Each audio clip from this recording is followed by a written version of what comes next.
Hello everyone, હું કિંજલ જસાણી સ્વાગત કરું છું મારા કિચનમાં.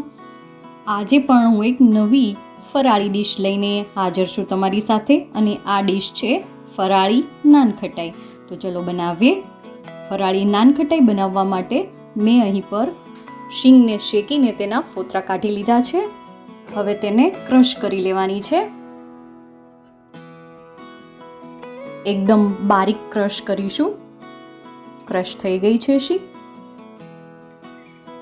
મેં અહીં મેઝરમેન્ટ માટે આ રીતનો એક કપ લીધો છે. તો એક કપ મેં શિંગદાણાનો ભૂકો લીધો છે. હવે આ જ વાસણથી, આ જ કપથી પોણો કપ જેટલી દળેલી ખાંડ લીધી છે. હવે ખાંડને એક વાસણમાં લઈશું અને સેમ આ જ કપથી પા કપ જેટલું ઘી લીધું છે. હવે ખાંડ અને ઘી બંનેને સારી રીતે મિક્સ કરી દઈશું. જ્યાં સુધી ખાંડ અને ઘી સારી રીતે ફ્લફી ન થઈ જાય ત્યાં સુધી મિક્સ કરવાનું છે, અને ફટાફટ કરીશું.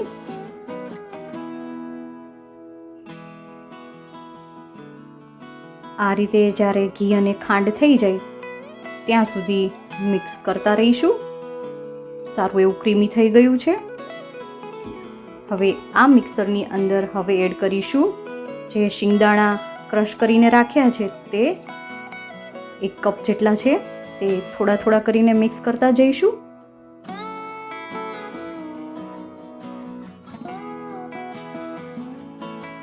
ફરીથી નાખીએ અને મિક્સ કરીએ.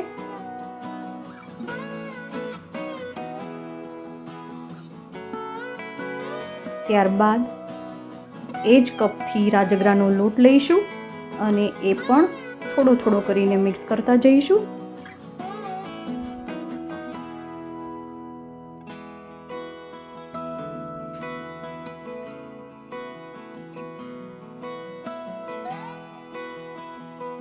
હવે બીજું નાખીએ ફરીથી લોટ. આ રીતે મેં 3 વખત થોડો કરીને લોટ નાખ્યો છે, જેથી મિક્સ કરવામાં આસાની રહે. હવે જે બાકી રહ્યો છે તે લોટ પણ મિક્સ કરી દઈએ. હવે મેં અહીં સ્વાદ માટે એલચીનો પાવડર લીધો છે. તમે ઈચ્છો તો વેનીલા એસેન્સ પણ નાખી શકો છો. તેનો સ્વાદ પણ બહુ જ સરસ લાગશે.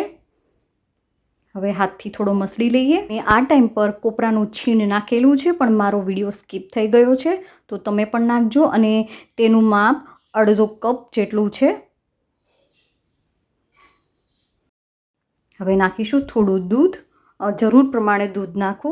ઘણીવાર કેવું હોય કે શીંગમાં વધારે ઓઇલ હોય તો કદાચ દૂધ ઓછું નાખવું પડે, પણ ક્યારેક જો કોરું લાગતું હોય ને તો થોડું દૂધ એડ કરી દેવું.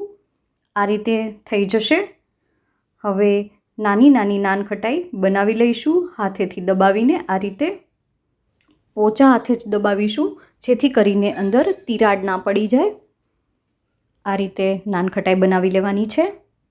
હવે એક ડીશને ઘીથી ગ્રીસ કરી દઈશું અને તેમાં આ નાનખટાઈ મૂકી દઈશું. અહીં પર નાનખટાઈ પર બદામ લીધી છે. તમે ઈચ્છો તો કાજુ અથવા તો પિસ્તા પણ લઈ શકો છો. અને 2 નાનખટાઈની વચ્ચે થોડો ગેપ રાખવો, કેમ કે તે ફૂલશે. હવે એક કડાઈ મેં પ્રીહીટ માટે મૂકી રાખી હતી, જેમાં તળીએ મીઠું નાખ્યું હતું. કાંઠો રાખીને ઢાંકીને ફાસ્ટ ગેસ પર 15 મિનિટ માટે રાખી હતી. હવે તે પ્રીહીટેડ પેનમાં નાનખટાઈ મૂકી દઈશું અને તેને 20 મિનિટ માટે બેક કરવાની છે લો ફ્લેમ પર. હવે 20 મિનિટ બાદ જોઈ લઈએ.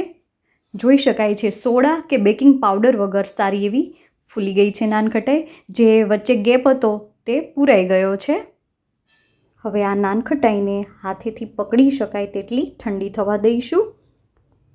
જો ગરમ હાથમાં લઈશું ને તો તે તૂટી જશે.